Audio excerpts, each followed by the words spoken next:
تشریف لا رہے ہیں آپ کے سامنے عالم اسلام کی مشہور اور معروف علمی شخصیت علامہ ڈاکٹر تقی الدین ہلالی رحمہ اللہ کے شاگرد خاص، عالم اسلام کے معروف عالم دین اور نامور اہل علم و اہل قلم فضیلت الشیخ ڈاکٹر رضا اللہ محمد ادریس مبارک پوری حفظ اللہ، نائب امیر مرکزی جمعیت اہل حدیث ہند و شیخ الجامعہ جامعہ سلفیہ بنارس۔ ان کا عنوان بیان ہے قضاء و قدر پر ایمان اور اس کے تقاضے۔ محمد صلی اللہ علیہ وسلم وشر الأمور محدثاتها وكل محدثة بدعة وكل بدعة ضلالة وكل ضلالة في النار. أعوذ بالله السميع العليم من الشيطان الرجيم. إنا كل شيء خلقناه بقدر. صدر مجلس امیر محترم عمائدین ملت و جماعت علماء کرام اہالیان بمبئی معزز سامعین اسلامی ماں و بہنوں، آپ جانتے ہیں اسلام کے دو حصے، ایک حصے کو ہم ایمان اور عقیدے سے تعبیر کرتے ہیں، دوسرے حصے کو شریعت اور فقہ کا نام دیتے ہیں۔ ایمان اور عقیدہ اس کے کئی ارکان جن کا ذکر نبی کریم صلی اللہ علیہ وسلم نے حدیث جبریل، معروف حدیث جس کو حضرت عمر بن الخطاب رضی اللہ عنہ نے روایت کیا ہے، اور امام مسلم رحمہ اللہ نے اپنی صحیح مسلم کے اندر سب سے پہلے کتاب کے مقدمے کے بعد سب سے پہلی حدیث یہی حدیث جبریل۔ نبی کریم صلی اللہ علیہ وسلم کی خدمت میں حضرت جبریل علیہ السلام تشریف لاتے ہیں اور نبی کریم صلی اللہ علیہ وسلم سے ایمان، اسلام، احسان کے متعلق سوال کرتے ہیں۔ نبی کریم صلی اللہ علیہ وسلم نے ایمان کی جو تعریف کی، ایمان سے متعلق سوال کا جو جواب دیا وہ یہ ان تؤمن باللہ وملائکتہ وکتبہ ورسلہ والیوم الآخر وَأَن تُؤْمِنَ بِالْقَدَرِ خَيْرِهِ وَشَرِّهِ۔ جب حضرت جبریل علیہ السلام نے نبی کریم صلی اللہ علیہ وسلم سے ایمان کے متعلق پوچھا ایمان کیا چیز ہے، تو نبی کریم صلی اللہ علیہ وسلم نے فرمایا ایمان یہ ہے کہ تم اللہ تبارک و تعالیٰ پر ایمان لے آؤ، اللہ تبارک و تعالیٰ کی ربوبیت، اللہ تبارک و تعالیٰ کی الوہیت، اللہ تبارک و تعالیٰ کے اسماء و صفات کو صدق دل سے تسلیم کرو، اللہ تبارک و تعالیٰ کے فرشتوں پر ایمان لے آؤ، اللہ تبارک و تعالیٰ کے انبیاء اور رسل پر ایمان لے آؤ، اللہ تبارک و تعالیٰ نے ہدایت انسانی کے لیے جو کتابیں نازل کی ہیں ان پر ایمان لے آؤ، یوم آخرت پر ایمان لے آؤ، اور تقدیر قضاء و قدر پر ایمان لے آؤ۔ قضاء اور قدر کے کیا معنی؟ لغوی اعتبار سے قضاء کے معنی ہوتے ہیں فارغ ہو جانا، کسی کام کو مکمل کر لینا، فیصلہ کرنا، اور اسی طریقے سے تقدیر اندازہ لگا کر کے کسی چیز کو متعین کر دینا، اس کو تقدیر کہتے ہیں۔ اسلامی شریعت کے اندر قضاء و قدر کا مفہوم یہ ہے کہ اللہ تبارک و تعالیٰ نے اس کائنات کو پیدا کرنے سے پہلے ازل سے لے کر کے ابتدائی آفرینش سے لے کر کے تا قیامت واقع ہونے والی ہر چھوٹی بڑی چیز کو اس نے لکھ دیا ہے، اور اللہ تبارک و تعالیٰ ہر چیز کے بارے میں جانتا ہے کہ یہ چیز واقع ہوگی، کب واقع ہوگی، کیسے واقع ہوگی، حتیٰ کہ جو چیزیں واقع نہیں ہوئی ان کے بارے میں بھی جانتا ہے، اور یہ بھی جانتا ہے کہ اگر یہ نہ واقع ہونے والی چیزیں واقع ہوتی ہیں تو کس طریقے سے واقع ہوتی ہیں۔ غرض کہ اللہ تبارک و تعالیٰ کا سابق علم آنے والی چیزوں کے بارے میں اور ان کا لوح محفوظ کے اندر لکھ دینا، اسی کو تقدیر کہا جاتا ہے۔ در حقیقت تقدیر قضاء و قدر یا غیب کی چیز یا عالم غیب ہے، اسی واسطے نبی کریم صلی اللہ علیہ وسلم کی اس تعلق سے یہ ہدایت ہے کہ ہم اپنے آپ کو قضاء و قدر کے تعلق سے بے لگام نہ چھوڑ دیں، اس کے اندر بحث و مناقشہ نہ زیادہ کریں۔ اللہ تبارک و تعالیٰ نے نبی کریم صلی اللہ علیہ وسلم نے قضاء و قدر کے تعلق سے جن چیزوں سے ہمیں واقف کرایا ہے، بتلایا ہے، ہم ان چیزوں پر ایمان لائیں اور وہیں توقف اختیار کریں اپنے بحث و مباحثے کی لگام کو۔ یہ ایک پیاز ہے جس کے جتنے چھلکے آپ ادھیڑیں گے، ہر چھلکے کے بعد دوسرا چھلکا نمودار ہوگا اور آپ کسی انتہا کو نہیں پہنچ سکتے۔ یہ اللہ تبارک و تعالیٰ کا سر ہے، اللہ تبارک و تعالیٰ کا راز ہے اس کائنات کے اندر۔ لہذا ضرورت اس بات کی ہے کہ ہم قضاء و قدر کے تعلق سے اللہ اس کے رسول کے بتلائے ہوئے اصول اور ضابطوں پر ایمان لے آئیں اور اسی جگہ توقف کریں جہاں اللہ تبارک و تعالیٰ نے اور نبی کریم صلی اللہ علیہ وسلم نے ہمیں بتلایا ہے، جہاں تک وہیں ہم توقف اختیار کریں، اس سے آگے بڑھنے کی کوشش نہ کریں۔ ایک مرتبہ نبی کریم صلی اللہ علیہ وسلم اپنے حجرہ مبارکہ سے نکلتے ہیں، صحابہ کرام کی مجلس ہے، کسی مسئلے پر بحث و مباحثہ ہو رہا ہے، نبی کریم صلی اللہ علیہ وسلم پوچھتے ہیں کس چیز میں تم لوگ بحث کر رہے ہو؟ فیم تخوضون، کس مسئلے پر بحث و مباحثہ ہو رہا ہے؟ صحابہ کرام نے عرض کیا قضاء و قدر کے تعلق سے ہم بحث کر رہے ہیں، تقدیر کے مسئلے پر ہم لوگ گفتگو کر رہے ہیں۔ نبی کریم صلی اللہ علیہ وسلم کا چہرے مبارک سرخ ہو گیا، اس طریقے سے سرخ ہو گیا کہ گویا آپ کے چہرے پر انار پھوڑ دیا گیا ہے، سرخ انار، اور کہا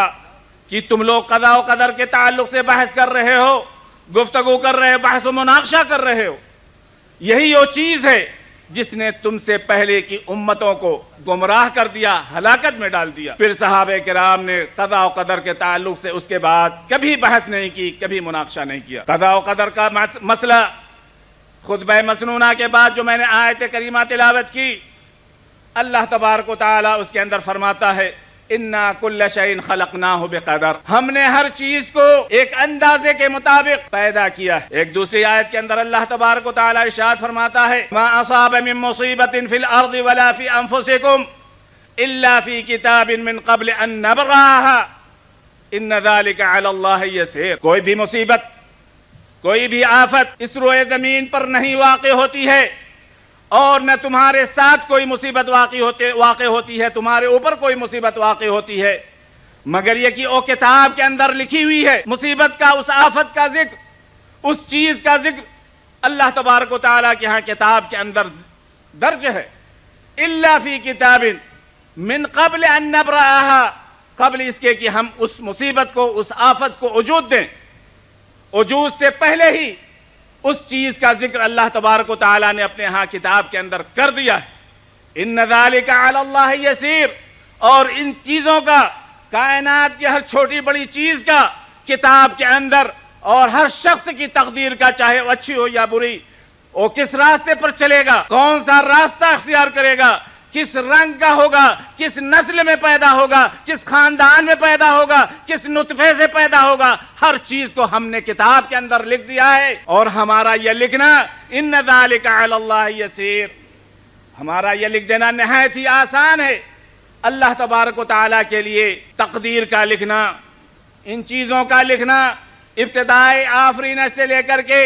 قیامت تک پیدا ہونے والی تمام چیزوں کو اس کی تمام جزیات کے ساتھ، تمام تفصیلات کے ساتھ لکھ دینا اللہ تبارک و تعالیٰ کے لیے کوئی مشکل امر نہیں۔ حدیث رسول کے اندر نبی کریم صلی اللہ علیہ وسلم فرماتے ہیں کہ اللہ تبارک و تعالیٰ نے اس کائنات کے پیدا ہونے سے 500 سال پہلے ہر چیز کے متعلق اچھی طریقے سے لکھ دیا۔ دوسری حدیث کے اندر نبی کریم صلی اللہ علیہ وسلم فرماتے ہیں کہ سب سے پہلے اللہ تبارک و تعالیٰ نے قلم کو پیدا کیا اور کہا اکتب، اول ما خلق اللہ تعالی القلم فقال له اکتب، اللہ تبارک و تعالیٰ نے قلم کو پیدا کیا۔ قلم کو پیدا کرنے کے بعد اللہ تبارک و تعالیٰ نے قلم سے کہا کہ لکھو۔ قلم نے کہا کیا لکھوں؟ کہا لکھ دو تمام باتیں جو قیامت تک رونما ہونے والی، فجرى بما هو كائن الى يوم الساعة۔ تو قلم نے اللہ تبارک و تعالیٰ کی اطاعت و فرمانبرداری میں وہ ساری چیزیں لکھ دیں جو قیامت تک رونما ہونے والی۔ اسی طریقے سے ایک موقع پر نبی کریم صلی اللہ علیہ وسلم نے حضرت عبداللہ ابن عباس رضی اللہ عنہ کو مخاطب کرتے ہوئے، اس وقت آپ بچوں کو نصیحت ابتدائی سے کی جاتی، تربیت کا یہ تقاضا ہے کہ ہم اپنے بچوں کی اسلامی تربیت پر ابتدائی سے توجہ دیں۔ ہمارا طریقہ یہ ہے کہ جب بچہ کوئی غلطی کرتا ہے تو ہم کہتے ہیں ارے، کوئی اگر ڈانٹنے کی کوشش بھی کرتا ہے تو ہم اسے منع کر دیتے ہیں، کہتے ہیں ابھی بچہ ہے، بڑا ہے، جان جائے گا۔ لیکن نبی کریم صلی اللہ علیہ وسلم حضرت حسن ابھی گود میں، اور اتفاق سے کھجور، صدقے کا کھجور اٹھا کر کے منہ میں ڈال لیتے ہیں۔ نبی کریم صلی اللہ علیہ وسلم منہ میں انگلی ڈال کر کے وہی صدقے کا کھجور نکال لیتے ہیں اور کہتے ہیں کاخن کاخن، اے لخت جگر، اس کھجور کو اپنے منہ سے پھینک دو، یہ صدقے کا کھجور ہے، ہمارے لیے صدقہ جائز نہیں۔ نبی کریم صلی اللہ علیہ وسلم کی یہ تربیت، آپ حضرت عبداللہ ابن عباس کو نصیحت کرتے ہیں چند باتوں کی، اور اس موقع پر یہ بھی بتلاتے ہیں لو اجتمعت الامت علی ینفعوک بشیء، اگر پوری انسانیت اس بات پر متفق ہو جائے کہ تمہیں کسی چیز کے ذریعے سے نفع اور فائدہ پہنچا دے جس کو اللہ تبارک و تعالیٰ نے تمہارے حق میں نہیں لکھا ہے، تو جان لو کہ پوری انسانیت تمہیں ہرگز وہ فائدہ نہیں پہنچا سکتی۔ اور اسی طریقے سے اگر پوری امت، پوری انسانیت تمہیں نقصان پہنچانے پر متفق ہو جائے، کہ کوئی ایسا نقصان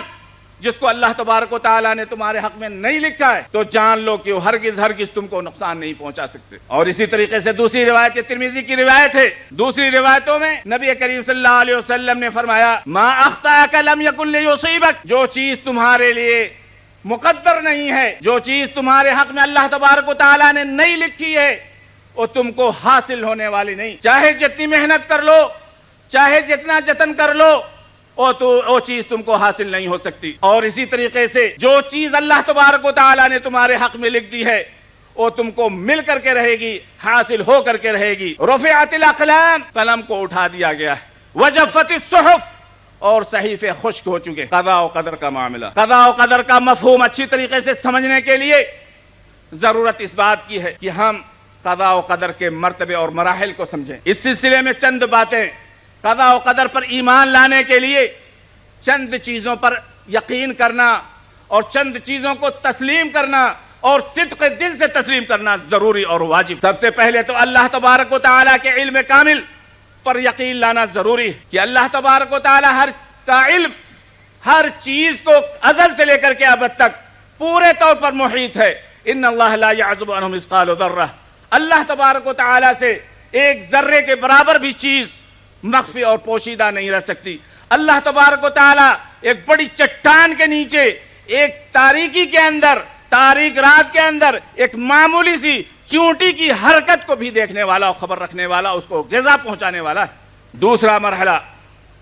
یا دوسرا مرتبہ یہی کتابت کا، لکھنے کا ہے کہ اللہ تبارک و تعالیٰ نے ہر چیز کو ازل سے لے کر کے قیامت تک پیدا ہونے والی ہر چیز کو اپنے ہاں قلم بند کر لیا۔ تیسرا مرحلہ اللہ تبارک و تعالیٰ کے لیے ارادہ اور مشیت، لمن شاء منکم ان یستقیم وما تشاءون الا ان یشاء اللہ۔ اس کائنات کے اندر خواہ وہ چھوٹی چیز ہو یا بڑی، ہر چیز اللہ تبارک و تعالیٰ کی مرضی اور اس کی اجازت سے ہی واقع ہوتی ہے، حتیٰ کہ ایک درخت کا ایک پتا بھی اگر ہلتا ہے تو اللہ تبارک و تعالیٰ کی مشیت سے ہلتا ہے، اللہ تبارک و تعالیٰ کے حکم سے ہلتا ہے، اللہ تبارک و تعالیٰ کے لیے مشیت۔ لیکن یہاں تھوڑی دیر توقف کر کے ایک دوسری علمی چیز واضح کر دی جائے۔ اللہ تبارک و تعالیٰ کی دو مشیت، ایک مشیت کو ارادہ کونیہ کہا جاتا ہے، اور اس ارادہ کونیہ کے اندر ہر وہ چیز داخل ہے جو اللہ تبارک و تعالیٰ کے حکم سے اس کائنات کے اندر، اس روئے زمین کے اندر رونما ہوتی ہے، چاہے وہ اللہ تبارک و تعالیٰ کے نزدیک پسندیدہ ہو، چاہے اللہ تبارک و تعالیٰ اسے چاہتا ہو، چاہے اللہ تبارک و تعالیٰ کے نزدیک وہ غیر پسندیدہ ہو، اس کو ارادہ کونیہ کہا جاتا ہے۔ اور دوسری قسم ارادہ شرعیہ، مشیت شرعیہ ہے، اس ارادے کو اللہ تبارک و تعالیٰ کے اس ارادے کو کہا جاتا ہے جس میں اللہ تبارک و تعالیٰ کی مرضی اور پسندیدگی کا بھی دخل ہو، جس کو اللہ تبارک و تعالیٰ پسند کرتا ہے اور جس پر اجر و ثواب دیتا ہے۔ اور چوتھا اور آخری مرحلہ کہ اللہ تبارک و تعالیٰ کے علاوہ اس کائنات کے اندر جتنی بھی چیزیں ہیں اللہ تبارک و تعالیٰ کی مخلوق ہے، اللہ تبارک و تعالیٰ نے ہر چیز کو پیدا کیا ہے، حتیٰ کہ ہم سے صادر ہونے والے افعال کو بھی اللہ تبارک و تعالیٰ نے پیدا کیا ہے۔ یہ الگ بات ہے کہ اللہ تبارک و تعالیٰ کی طرف نسبت کرتے ہوئے ہم اللہ تبارک و تعالیٰ کے ساتھ ادب کو ملحوظ رکھتے ہوئے خیر ہی کو منسوب کرتے ہیں اور شر کو اللہ تبارک و تعالیٰ کی جانب منسوب نہیں کرتے، جیسا کہ سورہ جن کے وقت جنہوں نے کہا تھا اشر نرید بمن فی الارض ام اراد بہم ربہم رشدا، کہ روئے زمین والوں کے ساتھ، اہل زمین کے ساتھ شر کا ارادہ کیا گیا ہے یا اللہ تبارک و تعالیٰ نے ان کے ساتھ خیر کا ارادہ کیا ہے۔ شر کی نسبت کرتے ہوئے اللہ تبارک و تعالیٰ کا صراحت کے ساتھ ذکر نہیں کیا گیا، لیکن خیر کا ذکر کرتے ہوئے جنہوں نے اللہ تبارک و تعالیٰ کی جانب صراحت کے ساتھ منسوب کیا تھا۔ یہ چار مرتبے، ان چاروں مرتبوں پر یقین لانا ضروری ہے۔ اگر ان چاروں میں سے کسی ایک مرتبے کے ساتھ ہم نے زیادتی کی، ہم نے اس کو نہیں تسلیم کیا، تو جان لیجئے کہ ہمارا ایمان بالقضاء و قدر صحیح معنوں میں کامل نہیں ہے، درست نہیں ہے، صحیح نہیں ہے۔ اور ساتھ ہی ساتھ جب ہم اللہ تبارک و تعالیٰ کے خلق کی اور اللہ اس بات کی پر یقین رکھتے ہیں کہ اللہ تبارک و تعالیٰ ہی کائنات کی ساری چیزوں کا پیدا کرنے والا ہے، چاہے وہ چھوٹی ہوں یا بڑی ہوں، چاہے ہمارے اعمال ہو، سب کو یعنی اللہ تبارک و تعالیٰ نے تم کو پیدا کیا ہے اور ان چیزوں کو پیدا کر دیا ہے جن کو تم کرتے ہو، انجام دیتے ہو. جس طریقے سے حدیث کے اندر نبی کریم صلی اللہ علیہ وسلم نے فرمایا کہ اللہ تبارک و تعالیٰ نے صانع کو، کاریگر کو اور اس کی کاریگری دونوں کو پیدا کیا. اب ایک مسئلہ یہ آ جاتا ہے کہ جب اللہ تبارک و تعالیٰ نے ہم کو پیدا کیا، ہمارے اعمال کو پیدا کیا، تو پھر اس میں ہمارا کیا قصور، ہمارا کیا دخل؟ یہ بات صحیح ہے کہ اللہ تبارک و تعالیٰ نے ہم کو اور ہمارے اعمال کو پیدا کیا ہے. ہمارے اعمال یہ مفعول ہیں اور ہم سے جو فعل صادر ہوتا ہے وہ فعل ہے. فعل اور مفعول دونوں کے اندر فرق. اللہ تبارک و تعالیٰ نے ہمارے افعال کو پیدا کیا، اللہ تبارک و تعالیٰ کی مخلوق ہوئے، لیکن وہ فعل ہم سے صادر ہو رہا ہے، وہ کام ہم سے صادر ہو رہا ہے، لہذا حرکت ہماری ہوئی. اس سلسلے میں بہت پہلے ہی سے لوگ گمراہی کا شکار ہو گئے. اور جانتے ہیں امت اسلامیہ جس وقت اس نے ہر اعتبار سے کامیابی حاصل کی، فتوحات کا سلسلہ وسیع ہوا اور اس نے جزیرہ نما عرب سے نکل کر کے روئے زمین کے بیشتر حصوں پر اسلام کا جھنڈا لہرا دیا. دشمنان اسلام خاص طریقے سے یہود بڑا تل ملائے، کیونکہ یہی یہود پورے روئے زمین کا اپنے آپ کو سردار اور مالک تصور کرتے تھے. انہوں نے کوشش کی، اس بات کی کہ ہم نے میدان جنگ میں مسلمانوں کو شکست نہیں دیا، تو اب اس بات کی کوشش کرنی چاہیے کہ ان کی تعلیمات کو مسخ کر کے ان کو صحیح دین سے، صحیح تعلیم، اسلام کی صحیح تعلیم سے دور کر دیا جائے. تو مختلف حیلوں اور مختلف طریقوں سے انہوں نے اسلامی تعلیمات کو مسخ کرنے کی اور اسلامی تعلیمات کے اندر غیر اسلامی چیزوں کو داخل کرنے کی کوشش کی. سوسن نامی ایک شخص نے، یہودی شخص نے اسلام قبول کیا. اسلام قبول کرنے کے بعد اس نے قضاء و قدر کا مسئلہ اٹھایا، پھر اس کے بعد مرتد ہو گیا. اس نے ایک شوشہ چھوڑ دیا. معبد الجہنی نام کا ایک شخص پیدا ہوتا ہے، اس نے سوسن کی شاگردگی اختیار کی. ان لوگوں کا یہ کہنا ہے کہ اللہ تبارک و تعالیٰ کو پہلے سے کسی بھی چیز کا علم نہیں. اللہ تبارک و تعالیٰ کے علم کی نفی کرتے ہیں اور کہتے ہیں کہ دنیا کے اندر واقع ہونے والے، دنیا کے اندر رونما ہونے والے تمام واقعات کا علم اللہ تبارک و تعالیٰ کو ان چیزوں کے واقع ہونے کے بعد ہوتا ہے. ان الامر انف، اللہ قدر، قضا و قدر کوئی چیز نہیں ہے. اور یہ کہ دنیا کے اندر تمام معاملات، تمام چیزیں یہ اثر نو ابتداءً واقع ہوتی ہیں. اللہ تبارک و تعالیٰ نے پہلے سے انہیں مقدر نہیں کیا ہے، پہلے سے اس کا اللہ تبارک و تعالیٰ کو ان چیزوں کے بارے میں علم نہیں ہے، اور نہ پہلے سے اللہ تبارک و تعالیٰ نے ان چیزوں کو اپنے ہاں درج کیا ہے. دو تابعی بصرہ سے، یہ بصرے میں تھا، دو تابعی بصرہ سے نکلتے ہیں حج کے ارادے سے یا عمرے کے ارادے سے. ایک کا نام عبد الرحمن الحمیری ہے اور دونوں کا یہ خیال کہ مدینہ یا مکہ چل کر کے کسی بھی صحابی سے اس مسئلے پر ہم فتویٰ پوچھیں گے، اس شخص کے بارے میں پوچھیں گے، دیکھیں کیا فرماتے ہیں. یہ لوگ بصرہ سے نکل کر کے حرمین شریفین پہنچتے ہیں. مکہ یا مدینہ میں حضرت عبداللہ ابن عمر رضی اللہ عنہ سے ملاقات ہوتی. راوی حدیث فرماتے ہیں کہ ہم دونوں نے حضرت عبداللہ آپ کو دیکھا، حضرت عبداللہ ابن عمر رضی اللہ عنہما کو، کہ آپ مسجد میں داخل ہو رہے. ہم دونوں نے آپ کو اپنے گھیرے میں لے لیا. ایک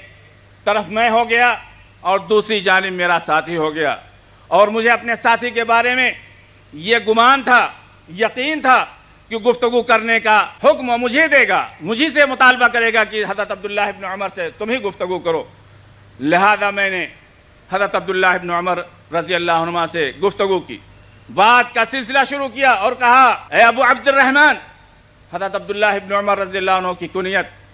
بیٹے کا نام عبد الرحمن، ابو عبد الرحمن کہہ کر کے مخاطب کرتے ہیں اور کہتے ہیں کہ ہماری جانب، ہمارے اطراف میں کچھ ایسے لوگ پیدا ہو گئے ہیں جو قضاء و قدر کا انکار کرتے ہیں اور کہتے ہیں اللہ قدر، قضاء و قدر کوئی چیز نہیں ہے. وَأَنَّ الْأَمْرَ أُنُفٌ، یہ کہ سارے معاملات، ساری چیزیں، سارے حرکات اور سارے کام یہ اثر نو ابتداءً واقع ہوتے ہیں. اللہ تبارک و تعالیٰ کو ان چیزوں کا علم نہیں ہوتا. جب واقع ہو جاتی ہیں چیزیں تب اللہ تبارک و تعالیٰ کو ان چیزوں کا علم ہوتا ہے. حضرت عبداللہ ابن عمر رضی اللہ عنہ نے یہ بات سنی، فوراً کہا کہ تمہاری اگر ملاقات ان لوگوں سے ہو تو تم ان سے صاف طریقے سے کہہ دینا کہ میں ان سے بری ہوں اور مجھ سے بری ہیں، ہمارا ان کا کوئی تعلق نہیں. اور ساتھ ہی ساتھ عبد الرحمن الحمیری نے یہ بھی کہا تھا کہ یہ لوگ تو بظاہر ایسے معلوم ہوتے ہیں کہ جو بڑے صاحب علم، صاحب تقوی اور پرہیزگار ہیں، قرآن پڑھتے ہیں، وَيَتَفَقَّرُونَ الْعِلْمَ، اور علم کی جستجو میں، علم کی تلاش میں، علم کی اتھاہ گہرائیوں میں جانے کی کوشش کرتے ہیں، اور ان لوگوں کا یہ معاملہ ہے۔ حضرت عبداللہ ابن عمر کہتے ہیں ایسے لوگوں سے جا کر کے کہہ دینا کہ میں ان سے بری ہوں، وہ مجھ سے بری ہیں، اور یہ کہ کہا کہ اس ذات کی قسم جس ذات کو کے ذریعے سے عبداللہ ابن عمر قسم کھاتا ہے، اس ذات کی قسم کھا کر کے میں کہتا ہوں کہ اگر ان لوگوں کے پاس احد پہاڑ کے برابر بھی سونا ہو جائے اور وہ اللہ کی راہ میں خرچ کریں، صدقہ کر دیں، اللہ تبارک و تعالیٰ ان کے اس صدقے کو قبول کرنے والا نہیں، یہاں تک کہ قضاء و قدر پر ایمان لے آئیں۔ قضاء و قدر پر ایمان لانا ضروری ہے۔ اب ایسی جماعت جو اللہ تبارک و تعالیٰ کے علم کی منکر ہو، کہا یہ جاتا ہے کہ اس جماعت کا تو خاتمہ ہو چکا، اب اسلام کی جماعت یا اس عقیدے کی جماعت تو نہیں پائی جاتی، لیکن ایک دوسری جماعت جو انسانوں کو اپنے افعال کا خالق سمجھتی ہے۔ ہم نے پانی پیا، یہ ہمارا فعل ہے، لیکن ہم ہی اس کے خالق ہیں، لہذا پانی پینا ہمارا مخلوق۔ جس طریقے سے ہم اللہ تبارک و تعالیٰ کے مخلوق ہیں، اللہ تبارک و تعالیٰ نے ہم کو پیدا کیا، اسی طریقے سے ہم اپنے افعال کے خالق ہیں، افعال ہمارے مخلوق ہیں، اس میں اللہ تبارک و تعالیٰ کا کوئی دخل نہیں۔ اسی کے بالمقابل ایک دوسری جماعت، اور اس جماعت کو قدریہ کہا جاتا ہے، یعنی قضاء و قدر کا انکار کرنے والے۔ اس کے بالمقابل ایک دوسری جماعت جن کو جبریہ کہا جاتا ہے، جو انسان کو مجبور محض قرار دیتے ہیں اور کہتے ہیں کہ انسان کی کوئی حقیقت نہیں، اس کی حقیقت بس یہی ہے کہ جس طریقے سے ہوا کے اندر ایک تنکا اڑتا ہے، ہوا کے دوش پر ہوا جس طریقے سے چاہے لے جائے، درخت کا ایک پتا درخت کے پتے کے مانند انسان ہوتا ہے، اللہ تبارک و تعالی نے اس کو مجبور محض بنا کر کے رکھ دیا ہے۔ یہ دونوں عقیدے دو انتہائیں ہیں، اور اسلام، علماء سلف کا منہج ان دونوں انتہاؤں کے بیچ میں اعتدال پسندی اسلام کی ایک اہم صفت اور خصوصیت ہے۔ میانہ روی، اعدلوا وہ اقرب للتقوی، اعتدال پسندی سے کام لو، میانہ روی سے کام لو۔ اسلام کی جتنی بھی تعلیمات ہیں وہ سب کے سب میانہ روی پر، اعتدال پسندی پر، وسط پر مبنی۔ ہم جس وقت انسان کے افعال کے تعلق سے بحث کرتے ہیں تو نہ تو انسان پورے طور پر مختار کل ہے، اپنے افعال کا خالق ہے، اور نہ ہی مجبور محض۔ کچھ چیزیں ایسی ہیں جن کے اندر انسان مجبور محض، انسان کا گورا ہونا، کالا ہونا، اس کی اپنی پیدائش، اس کی اپنی وفات، اس کا لنگڑا ہونا، اس کا خوبصورت ہونا، اس کا بدصورت ہونا، یہ کچھ چیزیں ایسی ہیں جن کے اندر انسان مجبور محض ہے، ان کے اندر انسان کا اپنا کوئی بس نہیں چل سکتا۔ لیکن اسی کے ساتھ ساتھ اللہ تبارک و تعالی نے اس کو اختیار اور اس کو ارادہ بھی عطا کیا ہے، اور اسی اختیار اور اسی آزادی اور اسی ارادے کی بنیاد پر اس کو مکلف بنایا، ورنہ پھر انسان کو مکلف بنانے کا کوئی معنی اور کوئی مطلب ہی نہیں تھا۔ آپ اس کو اس مثال کے ذریعے سے شاید سمجھ رہے ہیں کہ اللہ تبارک و تعالی نے انسان کو کچھ صلاحیتیں، انسان کو کچھ قوتیں، انسان کو عقل دیا ہے، اور اسی عقل کی بنیاد پر اور انہی صلاحیتوں کی بنیاد پر انسان کو مکلف بنایا ہے، اسلامی احکامات کا مکلف بنایا ہے۔ اگر وہ چیز مفقود ہو گئی، رفع القلم عن ثلاث، 3 قسم کے لوگوں سے قلم اٹھا دیا گیا، مرفوع القلم ہے، مکلف نہیں ہے اسلامی احکامات کے۔ کون کون سے؟ ایک تو بچہ جس کی عقل ناپختہ ہوتی، یہاں تک کہ بالغ ہو جائے اور اس کی عقل پختہ ہو جائے، جب وہ بلوغت کی عمر کو پہنچ جاتا ہے تو اسلامی تعلیمات کا مکلف ہوتا ہے۔ اسی طریقے سے مجنون جس کے پاس عقل ہوتی ہی نہیں تو وہ اسلامی تعلیمات کا مکلف نہیں ہوتا ہے۔ اسی طریقے سے سویا ہوا شخص جس کی عقل سوئی ہوئی ہوتی ہے، بیدار نہیں ہوتی، اس لیے وہ بھی اسلامی تعلیمات کا مکلف نہیں، الا یہ کہ بیدار ہو جائے، بیدار ہونے کے بعد اس پر اسلامی احکامات نافذ ہوں گے۔ اس سے اس بات کا پتہ چلتا ہے کہ اللہ تبارک و تعالیٰ نے انسان کو صلاحیت دی ہے، قوت دی ہے، جس کی بنیاد پر انسان اپنے اچھے اور برے کی تمیز کر سکتا ہے۔ وَهَدَيْنَاهُ النَّجْدَيْنِ، اور اسی بنیاد پر اللہ تبارک و تعالیٰ نے اسے سیدھے راہ کی اور برے راہ کی پہچان بتلا دی ہے، اور اس کے بعد معاملہ اس کے سپرد چھوڑ دیا۔ لیکن ساتھ ہی ساتھ اللہ تبارک و تعالیٰ کو یہ بھی معلوم ہے کہ وہ کون سی راہ اختیار کرے گا، کون سا راستہ اپنائے گا، لیکن اللہ تبارک و تعالیٰ کے اس علم کی کہ وہ کون سا راستہ اختیار کرے گا، کون سا طریقہ اختیار کرے گا، یا ہدایت کا راستہ اختیار کرے گا یا شر کا راستہ اختیار کرے گا۔ اللہ تبارک و تعالیٰ کو ابتدائی سے ازل سے ہی اس کی معرفت اور اس کا مکمل علم حاصل ہے، لیکن اس علم کو اس کے راہ کے اپنانے میں کوئی دخل نہیں۔ انسان اگر کوئی راہ اپناتا ہے تو اپنے اختیار سے، اپنی مشیت سے، لمن شاء منکم ان یستقیم، تم میں سے جو شخص چاہے، اللہ تبارک و تعالیٰ نے اسے صلاحیت دی ہے، ایسے اسباب اور ایسے وسائل انبیاء بھیج کر کے، اپنی کتابیں بھیج کر کے، اور اس کو عقل جیسی صلاحیت اور قوت عطا کر کے اس کو واضح کر دیا ہے، حق بتلا دیا ہے، اور معاملہ اس کے ہاتھ میں چھوڑ دیا ہے کہ اب تم اپنے لیے راہ متعین کرو۔ کچھ لوگ معصیتوں کا ارتکاب کرتے ہیں، معصیتوں کا ارتکاب کرنے کے بعد جب انہیں نصیحت کی جاتی ہے، کچھ کہا جاتا ہے، تو کہتے ہیں کہ اللہ تبارک و تعالیٰ نے ہمارے حق میں، ہمارے مقدر میں یہی لکھ دیا ہے۔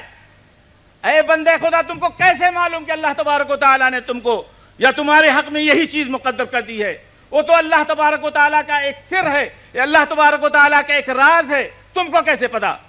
در حقیقت قضاء و قدر پر ایمان لانا یہ اللہ تبارک و تعالیٰ سے جوڑنے والی چیز ہے، اللہ تبارک و تعالیٰ سے تعلق پیدا کرنے والی چیز ہے، اللہ تبارک و تعالیٰ سے دوری پیدا کرنے والی چیز نہیں۔ قضاء و قدر ایک ایسی چیز ہے کہ ہم نے قضاء و قدر پر ایمان رکھا تو ہم کو سکون قلبی حاصل ہوگا، اطمینان حاصل ہوگا۔ آپ دیکھ لیجئے جن کی ساری تگ و دو اسی مادی دنیا کے ساتھ وابستہ ہے، قضاء و قدر پر ایمان نہیں لاتے، معمولی تکلیفوں پر، معمولی پریشانیوں سے زچ ہو کر کے اکتا کر خودکشی کر جاتے ہیں، اپنے گلے میں پھانسی کا پھندا لگا لیتے ہیں اور اپنا وجود ختم کر دیتے ہیں۔ لیکن ایک شخص، ایک مومن جو قضاء و قدر پر ایمان رکھتا ہے، نبی کریم صلی اللہ علیہ وسلم نے اس کے بارے میں فرمایا، عجب لامر المومن امرہ کلہ خیر، مومن کا معاملہ نہایت ہی تعجب خیز ہے، اور یہ کہ مومن کے سارے معاملات بھلائی پر مشتمل ہے۔ ان اصابتہ مصیبت فصبر فہو خیر لہ، یعنی اگر مومن کسی تکلیف میں مبتلا ہو، کوئی اسے کانٹا چبھے، اس پر صبر کرتا ہے تو یہ بھی اس کے لیے بھلائی ہے، اور اگر اس کو اللہ تبارک و تعالیٰ نوازتا ہے، اللہ تبارک و تعالیٰ اس پر احسان کرتا ہے تو اس پر اللہ تبارک و تعالیٰ کا شکر ادا کرتا ہے، وہ بھی اللہ تبارک و تعالیٰ کے نزدیک اجر و ثواب کا لئن شکرتم لازیدنکم کا مصداق بنتا ہے کہ اگر میرا شکر ادا کرو گے تو میں مزید تمہیں عطا کروں گا۔ اور جو آیت کریمہ میں نے آپ کے سامنے تلاوت کی، ما اصاب من مصیبت فی الارض ولا فی انفسکم الا فی کتاب من قبل ان نبرأها ان ذلک علی اللہ یسیر، یعنی جو مصیبت اس روئے زمین پر یا اس روئے زمین والوں پر نازل ہوتی ہے وہ اللہ تبارک و تعالیٰ کے ہاں اس کی ابتدا، اس کے وجود سے پہلے ہی مسجل اور ریکارڈ، اور اللہ تبارک و تعالیٰ پر یہ چیز کہ تمام واقعات کا ریکارڈ کر لینا آسان ہے۔ اور آج کی ٹیکنالوجی سے اس بات کا پتہ چلتا ہے کہ انسان بھی بہت سی چیزوں کو، آنے والی جانے والی پچھلے ریکارڈ کو محفوظ کر سکتا ہے، تو اللہ تبارک و تعالیٰ جو انسانوں کو پیدا کرنے والوں کیوں نہیں محفوظ کر سکتا، ریکارڈ کر سکتا ہے۔ لیکن جو چیز میں کہنا چاہتا ہوں اس کے بعد، لِكَيْ لَا تَأْسَوْا عَلَى مَا فَاتَكُمْ، ایمان بالقدر کی کا یہ ثمرہ، ایمان بالقدر کا یہ تقاضا، تاکہ جو چیز تم کو نہ ملے، جو چیز تم سے فوت ہو جائے، جو چیز اللہ تبارک و تعالیٰ نے تمہارے حق میں نہ لکھی ہے اس پر غم نہ کرو۔ وَلَا تَفْرَحُوا بِمَا آتَاكُمْ، اور اللہ تبارک و تعالیٰ نے اگر تمہیں نوازا ہے، اور اگر اللہ تبارک و تعالیٰ نے تمہیں نوازا ہے تو تم اس پر اتراؤ نہیں۔ ایمان بالقضاء و قدر کے تقاضوں میں سے ایک تقاضا، ثمرات میں سے ایک ثمرات ہے کہ ایمان بالقضاء و قدر پر انسان سکون قلبی، اللہ تبارک و تعالیٰ، یوں تو ایمان کے جتنے بھی ارکان ہیں آپ ایک ایک پر غور کر جائیے،